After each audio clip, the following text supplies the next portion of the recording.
Hey, it's Tori, and welcome back to my channel.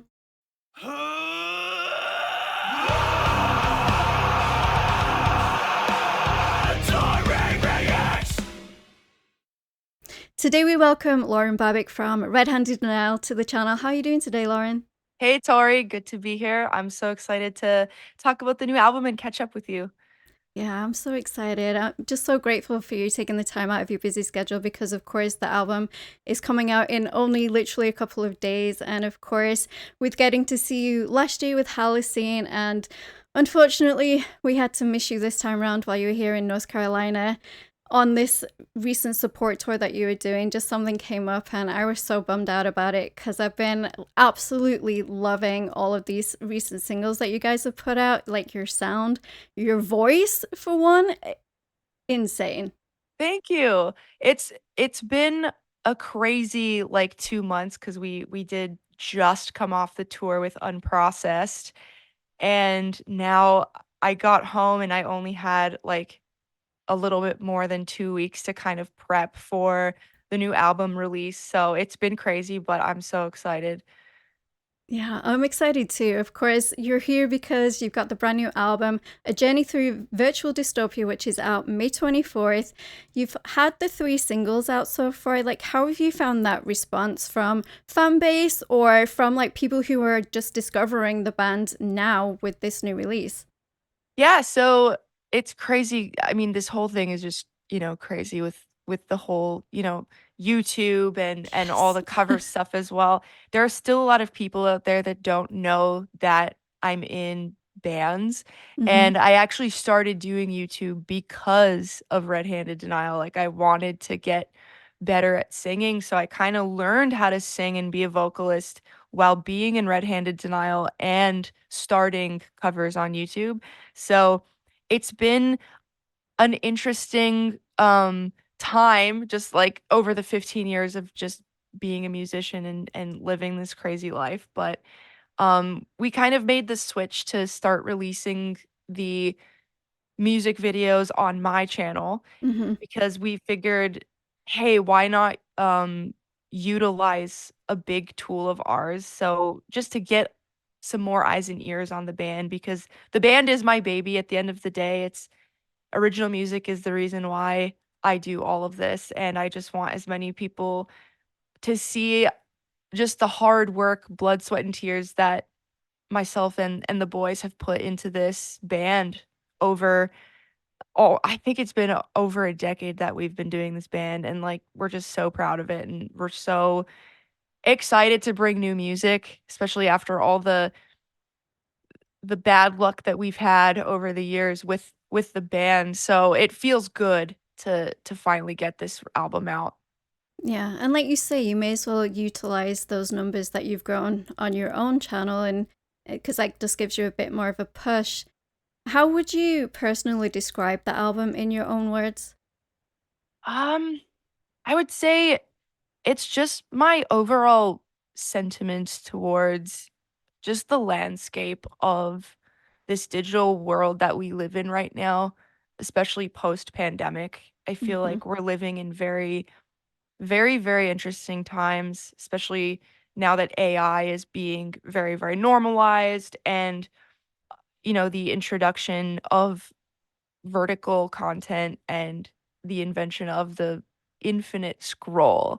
And just like doing this for so long, I've kind of preceded platforms like TikTok, and since those platforms have emerged, I've noticed just how do musicians fit in the digital landscape and world, and I've noticed a lot of my friends just getting so burnt out, and myself included.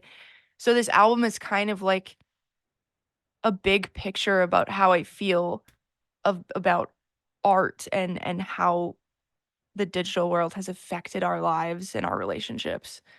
Yeah, because I mean, I'm part of that too. We get stuck, especially on TikTok. Like, I never used to be on it, and then it just sucks you in, and then you sit there and you like doom scroll, and you're like wasting so much time Yeah. doing that. And that was going to be one of my questions to you. Like, how do you keep up with that demand for that content? Because, people every single day are having to come up with these fresh ideas and new things and new ways to put your own music out there, and it's really not the same as it used to be. And this, No. I feel like this is a recent thing, like post, of course, after the pandemic happened, it truly became more so of a thing. And even for me as a YouTuber, it's crazy to, and I'm just like, no, it's too much for me. So It for is. you as a musician, I don't know how you do it. Yeah, and I think now musicians have to wear many hats. Like, Mhm. I feel like what we do is only like the music is like a fraction of it now, and we have to be an influencer, we have to be a video editor, we have to be this face, and we have to be on at all times. And I always tell people like it's become something that I never originally intended. Like I always just wanted to make cool music and Mhm. share the cool music with people. Like and using YouTube and these platforms to share these things that we made with people. And I feel like now it's kind of flipped on its head. I notice like young people, it's like, what do you want to do when you grow up? It's like, I want to be an influencer. And it's like, okay, but what are you gonna do? Like, Mhm. what are you gonna do on there? It's like, "Oh, I wanna, like, be an influencer and get followers." And it's like, "Yeah, but how? Like, what are you Mhm. gonna bring to the table? Like, what value are you gonna bring to that?" And before, it's like, "Oh, I'm a musician, I make art, I paint, I do this. I'm gonna use social media to share that." Now it's like the opposite. It's like, "I'm gonna go on social media and then figure out what I'm gonna do after." So it's just this really interesting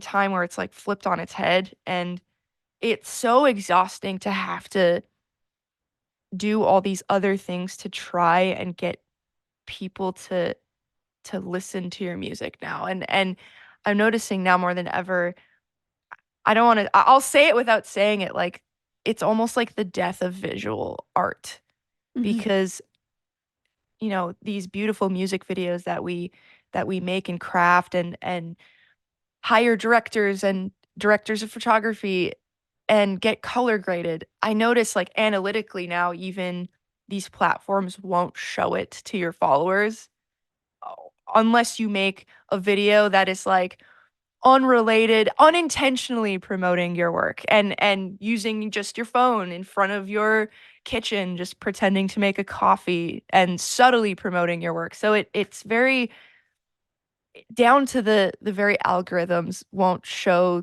the true form of the art. Now you have to do all these almost cloak and dagger methods to indirectly promote yourself, and it's so exhausting. I know so many people who now get caught in this cog of oh my god, I gotta make this now, and I have to try and promote this little sound of my song at nauseum. And we're getting so burnt out because at the end of the day, I think we just want to make songs, and it's Well, it's a lot. yeah, I mean, that's all it's ever been about for me as well. Is from my reaction channel, it was just about coming in and finding new music, finding bands like yourselves, and I don't look at my analytics. I really don't care. And people are like, you don't keep up with that and all of that. I'm like, no, I'm purely here because I want to hear music. It's my life. It's my art. Do I have a Mhm, talent in it? No, but do I know how it makes me feel, and do I know mhm. like that I can share that with the world? Of course. And like you were saying with TikTok, when it's just the music by itself, like they tend to shadow ban you, and it's like, why you have to do I something stupid to go along with it, or something just so out of context, and it doesn't make sense. And it's like, well, we, like you say, we spent all of this money on this beautifully made music video or even like a visualizer, and yet it still doesn't get pushed out there because of these uh computers, if you will, saying that it's not right. And it's like, Yeah. We're at the it's, mercy of this computer, this digital landscape, and yeah. it's very scary to see to think of, like, where is that gonna be in a year? Where is that gonna be in 2 years? And is that like, is our music in jeopardy if we don't have a massive financial backing from a major label, where do the rest of us fall into place? Like, where do we belong? How are we Mhm. gonna get by? And it's a very scary thought, and I struggle with it daily, and so many of my peers struggle with it as well. And it's like, if you're not a major label or if you're not going viral, what where are the hundreds of other thousands of other musicians? Like, where do they fall into place, you know? Mhm. Yeah. I mean, like those are the cons, of course. I mean, but there are pros in a way because Yes, obviously your music gets pushed out to such a much wider audience than it would if it was just like exactly. people discovering it on like on YouTube itself. But now we've got all these streaming services and TikTok, Instagram, and all of this, and so you have to weigh that pros and Mhm. cons of it, of course, with everything. But it's exhausting. I mean, it's exhausting on my side. Never mind being a full-time musician like yourself and having to come up with different ways and be imaginative with it as well.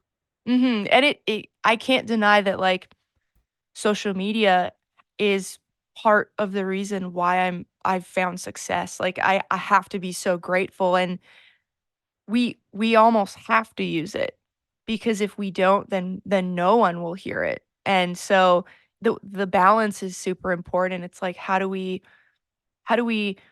promote ourselves genuinely and because we want to, versus having to feel like we have to. And Hmm. finding that balance is like a daily struggle. And um even you yourself, like, being in the like, almost like a music review realm, like, you're Hmm. you're almost curating the things that make you feel, like, the music that makes you feel and feels emotion, and you're curating something, and not trying to not get caught in a cog or feeling like you have to do something. Like, you just gotta always make sure, like, you want to do it because it's something you love. And that's something I try and center myself around. Like, okay, I want to do these things, and I'm not doing it because I feel like I have to. I'm doing it because I love music, and I live and breathe my art, and it's just something that brings me joy still. And I always say, like, I'll never do something if it doesn't bring me joy. Yeah. I think I think we always find that within ourselves when it starts becoming a chore, if you will, Yes. and it takes that joy out of it. That's when you know when to stop or to focus your attention on something else. And with you guys and with the band, I definitely feel even just from the songs alone. Like, of course, I've only ever met you. I haven't met the rest of the guys yet, but just from the music alone, and I can feel that passion and that soul that you guys put into what you're doing. And that leads me perfectly on to the next question, which was like, what was the recording process like for you guys for this album?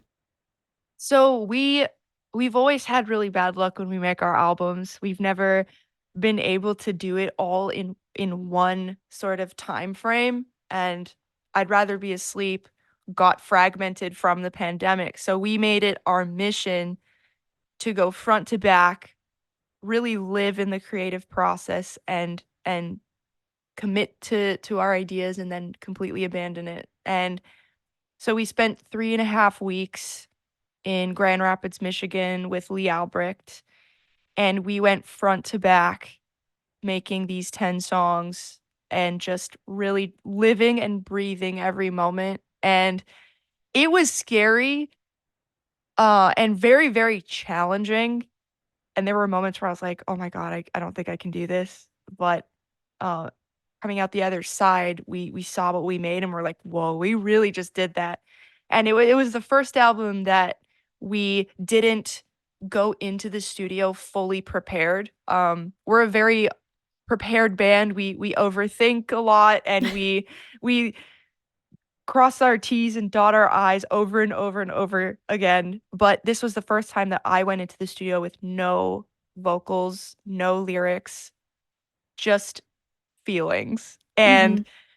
it was so scary because I always want to make sure that I'm bringing my best work. And I felt like at times I felt very, like, creatively under the gun, but it kind of forced me to flex that creative muscle and work at it every day. It kind of felt like going to the creative gym.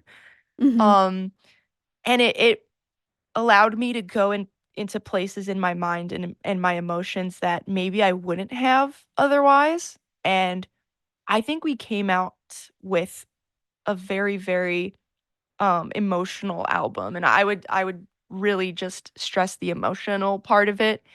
Um, just a little bit differently than I'd rather be asleep because that was more about, my struggles with mental health during the pandemic and prior. But this one was just tapping into almost the past and my present self and just living really in the moment. And that's what this recording process allowed us to do. Do you think you like for the next album run, do you think this is something that you would do again? I think so. It really helped us hone our songwriting and focus really on like, okay, what makes a good song instead of, okay, we have all these guitar riffs, let's string them together and pray that vocals can go on top. Because that's how we wrote everything prior. Mhm. Whereas this time we kind of all sat down, came up with a plan for the time that we were there, and we focused on vocals first and then we built around those. And I think that is just a testament to good songwriting and it helped us make better songs. So I would definitely do it the same way next time. Yeah, it feels definitely feels like it would be more organic and in that moment, and like you say, you can, while you have this huge pressure on you because you're only there for 3 weeks, you can still like all come together and share these ideas and pull from different aspects of your life and of the past. And like you say, you're not going in with all like five different ideas from five different people and it's just like all jumbled up coming together. You all went in fresh minded and Yeah, worked on everything as one, if you will. exactly. It felt just more cohesive and I think the way that the album ebbs and flows, it really represents every single band member's influences all at once. Because Chris is obviously like our primary instrumental songwriter, but and he's like the person that makes something out of nothing, but this time we were just able to make that something all together instead of him doing it himself and then us taking what he made and arranging it and tweaking it. So Hmm. it feels like every single one of us is equally represented in the music, which feels really good. Yeah. I'm like, I can hear that though, like from even from like the previous album to what we've gotten so far.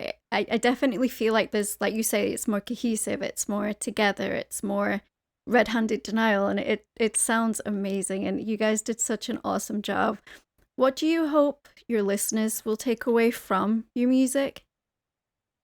I just hope that they can connect to it in maybe ways that weren't originally intended, and that's one of my favorite things to hear from any feedback that I get, is just the stories and the ways that people connected to it and in different ways that I originally intended, and just sharing those moments of like, "Oh, this person feels that way. This fan feels that way, and maybe I feel that way too." So almost like rediscovering my own art, and that's just such a joy and knowing that people feel something from something that you made. It's unlike any other feeling and I would not trade it for the world. Just those raw emotions knowing that people were moved by something. It's such Yeah. a good feeling. And it also helps that it connects us as a human race with those emotions, and it makes you feel like you're not alone in whatever you're feeling, and And like you say, you may have been feeling one particular way, but this other person has connected it to something else, and then you're like, oh wait, it could have been about that. And that's what I love as Exactly. well. I love like lyrics may mean something super, super personal to the vocalist or whoever wrote them, and yet somebody else listens and they come along and they're like, wait, I connect to it this way. And then you share that with the band, and it's like, oh wait, yeah, it could be seen like that. And that's the beauty of music, and that's what I love about it. Yeah, and I'm already realizing that the songs have more than one meaning, and that was kind of the discovery that we went through as we were naming the songs and as we came up with the overarching theme. Hmm. 'Cause I wrote just each song based on just the vibe of the individual songs, but then I looked at it and I was like, "Whoa, this whole thing could be about how I feel what I feel about the digital age," but each song has layered meanings as well, so I'm very, very excited to see, like, the different ways people connect to them as well. And did you play any of them like while you were on tour recently? Yeah, so we played, Parasite and One More Night while we were on tour, and then, um, My Demise kinda came out near the tail end of the tour, but we didn't have a chance to play that one, and One More Night came out halfway through tour, and we were playing that before it was released, and Hmm. people were just like, "What is this?" Like, new sounds coming from this band. Am I hearing EDM? So it was a really interesting song to play live without it being released because it's so different for our band. But it was really nice to see everyone jamming along even though they didn't know what was going on. Well, I mean, even though it brought it out halfway through the tour, I bet there was still people coming within the next couple of weeks who already knew the lyrics. That's what blows me away, is when a song comes out and the show's maybe like 2 or 3 days out, and they can ingest these lyrics so quickly, and then they're there and they're singing along, and then you see that as the artist, and it's just got to be so incredibly mind-blowing. Yeah, that was insane. And there was one show that was extra emotional for me. It was in San Francisco.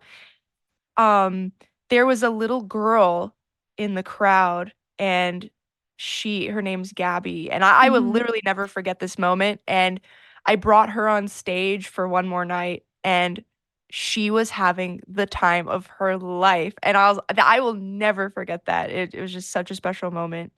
Yeah, I remember you posting that on social Yeah. media, and it just melts my heart when you see these little kids, especially little girls, because that's who you want to influence into becoming the next musician, the next Lauren Babic, and just seeing their little faces and like their little rocks, that their Oh, horns, and it's so adorable, but it's just like, yes, like, you gotta appreciate the parents for bringing them and for raising them in yeah. that way, and showing them this live music, because for me there's nothing like being in that venue and listening to a band you absolutely love, and that emotion and that atmosphere from the rest of the crowd, because they're there for the same reason, and it's got to be amazing. Yeah, I almost re-fell in love with playing shows, on this past tour, because obviously I've done 4 tours as a solo artist, and Red Handed Denial hasn't played a tour since before COVID, so it was extra nerve-wracking because the songs aren't exactly easy vocally. Right. They are literally the most challenging songs that I will ever have to perform live. So I was going into the tour super nervous, um, with all the vocalist anxieties that we have. And as the tour went on, I was like, whoa, like everyone still appreciates this little band. Yeah. And despite me going off and doing solo stuff, like coming back to my roots and like coming back to the boys and us being on stage again, it was like, "Oh my god, like, I missed this so much," and it was just a really nice reminder that, like, this band means a lot to a lot of people. Yeah, it just reignites that passion that you had for, Yes. and the reason why you got into the band in the first place. Exactly, it was just a massive full circle moment. It's like, you know, the pandemic was so incredible for me, and I'm so grateful despite it being so terrible for a lot of people, like, it brought a lot of people together, and, Hmm. um, coming out of that and returning back to the band is like a lot of people thought, like, "Lauren, like, are you still doing Red-Handed Denial?" And I'm like, "Of course I am." It's just we had to all go kind of our separate ways in our own individual lives because we had to put food on the table. Hmm. So, the band was kind of up in the air as far as touring and shows go because we had to figure out other ways to make money, and this tour was just so important for us. Just rediscovering why we do this and our love for our band and the music. Yeah. I mean, from the posts I saw on social media, and of course, just seeing that love that you guys have for each other as a band, it's just, it was really nice. And again, I'm so bummed out that I couldn't come see you guys. And talking, of course, of touring around the US, do you have like a favorite city or state that you like to visit while, like, of course, on the tour that you look Yeah, forward to? there's I love Denver and Uh huh. Dallas. There's always something about those 2 cities. I love Texas.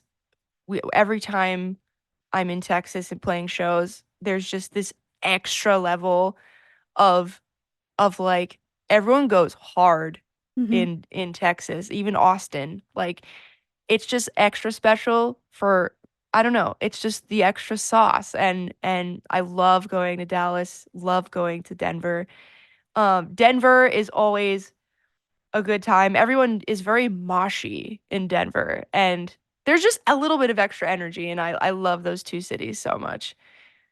I'll be going, I think we'll be going to Denver for the first time in October, so I'm excited for that. That'll be my first experience of that side of the US. 'Cause I've been here about 12-ish years now, and I've only Mhm. ever been like mostly on the East Coast, like North Carolina, the South part. So I'm really excited and curious of just to see how different it is compared to where I am in North Carolina. Because obviously, like for me, being from England, being from like that tiny little island country, like every state is like a mini country, if you will, and they each have their own like culture and diverseness within that. So I'm excited for that. Yeah, I noticed that, especially about the United States. Every state is so different and there's just a different vibe. There's a different definition of like what it is to be from that state. And Yeah. it's so interesting to see like just the stark differences between like people from New York and people from LA. Like it's Mm-hmm. completely different. And I think that's part of the joy of going on tour is like you just get to talk to the people and get a sense of like who they are and where they're from. It's like the best part. Yeah. Do you guys have any like pre-show rituals that you do before you get up on that stage? We always do like this little huddle and sometimes we like post little clips or videos, but we always have like a little huddle by the drum kit and Tyson's always the one that gives it's usually a nonsensical pep talk where it's just Hmm. full of like inside jokes and he tries and makes us laugh and um that's like our pre-show ritual. We just use that little moment to center ourselves before we like start our set and it's a very it's it's it's a nice ritual to have. It's a good tradition. Yeah. I get the feeling that Tyson is very much like that jokester personality within the band. Yeah, I feel like we're a very nerdy band. Like Yeah. we're a very quirky band. And he's definitely the one to bring the goofiness on stage. He brings that out in us for sure. I think, with being able to chat with musicians like yourself and being able to do this like more music journalism, if you will, I definitely feel like a lot of us metalheads are nerds and just love that sort of stuff deep down at heart. And most of us are crazy cat people, or it's either cats or like on the other side, with their puppers, their dogs, and it's. I just love this community. I love what it's about, and it's just so nice being on this side of it and being that consumer of it and getting to chat with you about it. And do you guys have any plans for the rest of the year touring wise or anything else? We're looking for like good opportunities that are like obviously very feasible, and like we want to make sure that the band members are good and we look after each other, friends first, because obviously Chris he can't tour anymore due to health reasons, so we just want to make sure our well-beings are put first. So obviously any opportunities that make sense, and Mhm. we'll make sure that we'll be okay while we're out on the road, we're very very open to. So um we don't have anything booked yet, but we have a couple of ideas of what we might do in the fall. um for now, like, at the dawn of the new album, we're just gonna enjoy it. We're gonna Yeah. celebrate and really just be present and just enjoy it. Like, I think it's really important to just like live in the moment and not like always like, okay, what's next? What's next? What's next? Like, I think we're just Yeah. gonna relish it and enjoy it because we're really proud of it, and probably May and June we're gonna just enjoy. Yeah. So are you guys like close-ish to each other or are you like dotted around? Um, I mean, we're best friends. Like, we're a family, and we Mm-hmm. we hold our friendships very dear. Despite me being in Nashville now, everyone's still in Toronto, and we're a family at the end of the day. Like, we're Yeah. we're friends first. We never want to like have the band be a chore, No. and we always want to make sure everyone's good, and Yeah. we're a family first. Yeah. So will you like have like a video call on day of release just to like celebrate with them a little bit? Yeah, we always have a little video call. We like have a drink, and we Yeah. like, I think we celebrated um I'd rather be asleep. Like, once everything opened back up, we like had a dinner together and we celebrated. And yeah, like, we'll definitely hop in a video call and take a shot for the album. Yeah, I'm so excited. I can't because I've only heard like the three songs that you guys have released. So when it drops, I'm gonna like take a few moments just to myself, just to listen to the whole thing the way you guys have laid it out specifically in that order, just to listen through and to hear it because I feel like your vocals on this album like have grown so much, even Thank just you. from that previous album. And like I'm not a vocalist whatsoever, but I understand how difficult they are to sing live because you do have a lot of range within these songs as well. So I can I can only imagine that pressure you must have felt on yourself before you went on tour and you're like, damn it, why did I write such difficult Every songs? time. But It happens every time, and I think the worst one is still Father Said. Like, I yeah. I still have the most trouble with that one because it's just absolutely inhuman. And I think any vocalist can be like, "Okay, why Mhm. did I write that? Now it's time to do it live. Like, now I just gotta figure it out." But I do appreciate the compliment. Like, I think that's just a testament to our efforts in the songwriting. Like, we really wanted to make sure that the song keys were right for my voice so that it could be in a spot where I could shine the most. And um I will say the album is not instrumentally the heaviest album that we've ever made, but I think lyrically and vocally it's heavy in different ways, as far as like the subject matter and just the emotions put behind it. Mhm. Um I think I definitely do encourage everyone to listen to it from front to back and just go through the full process of the songs in tandem with one another. And then I think you'll get a really good sense of like just the story being told. And I think there will be a lot of surprises. Definitely genres that we've never explored before in the songs that you haven't heard. We have our first like acoustic moment on the Mhm. album, and we do explore like some post rock and more emo. So I'm very excited for you to hear it. I'm excited too. All right, Lauren, I'm not going to keep you much longer. I just wondered if you had any last words for people that are watching this interview. Thank you for listening, and taking the time to hear me ramble about music that we've made. But I hope you enjoy the album, and if you take the time to listen to it, on behalf of the band, just thank you for giving us a chance and listening to us. That's really it. Well, thank you so much, Lauren, for your time and for being here and for chatting with me today. It's been an absolute pleasure. Of course, guys, the album comes out May 24th. It's called A Journey Through Virtual Dystopia. I will leave that pre-order link down in the description, along with all the links where you can find Red Handed Dinner and where you can find Lauren, so you can go ahead and show your support that way as well. You know, likes, comments, subscribe. It really does help with the algorithm, as we were talking about earlier. Lauren, again, thank you. It's been absolutely wonderful. Thank you, Tori. Take care, guys. Bye, guys. Don't forget to like and subscribe to become a Taurian. Speaking of becoming a Taurian, all of my social media links and my Discord link are down in the description. We'd absolutely love to have you come hang out in the Discord community, and I will see you guys in the next video. Rock on.